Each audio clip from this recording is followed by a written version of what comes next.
सॼी सिंध जी हैदराबाद में peoples party तरफ़ां इमरान खान के बयान खिलाफ़ पाकिस्तान खपे जे उनवान हेठ एहतजाजी रैली कढी वई।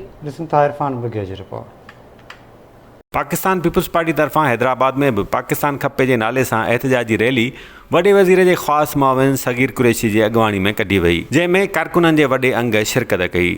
पीपी कारकुननि डिस्ट्रिक्ट काउंसिल बिल्डिंग साम्हूं पीटीआई चेयरमैन ख़िलाफ़ सख़्त नारेबाज़ी कंदे चयो त इमरान खान जे ताज़े बयान सां पूरी क़ौम कावड़ में आहे। हुननि चयो त इमरान खान हुकूमत वञण बाद वाइड़ाइप जो शिकार आहे।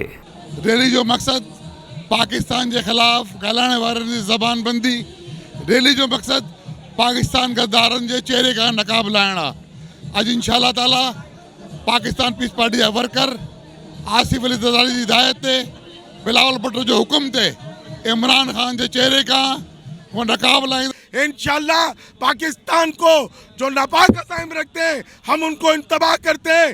भुट्टो के सिपाही मोहतरमा शहीद के जियाले और मोहतरम आसिफ जरदारी और बिलावल भुट्टो के कारकुन, पाकिस्तान पीपल्स पार्टी के कारकुन पाकिस्तान की हिफाजत भी करना जानते हैं। पाकिस्तान हमेशा सलामत रहंदो ऐं पाकिस्तान असांखे खपे।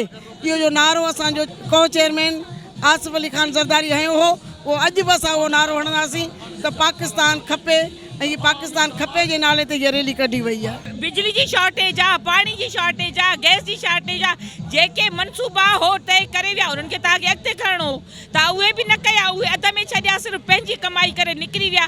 हाणे जेको तव्हां ख़ाली पाकिस्तान गिची में ॾेई आयो त हाणे त असां वरी रोडनि ते असां निकिरूं न, तव्हां छाजे लाइ त असांजे ख़िलाफ़ु निकिरो। पीपी कारकुननि अॻूणे वज़ीर आज़म इमरान खान खे मशवरो ॾिनो त खेसि ॻाल्हाइण खां अॻु 100 भेरा सोचणु घुरिजे।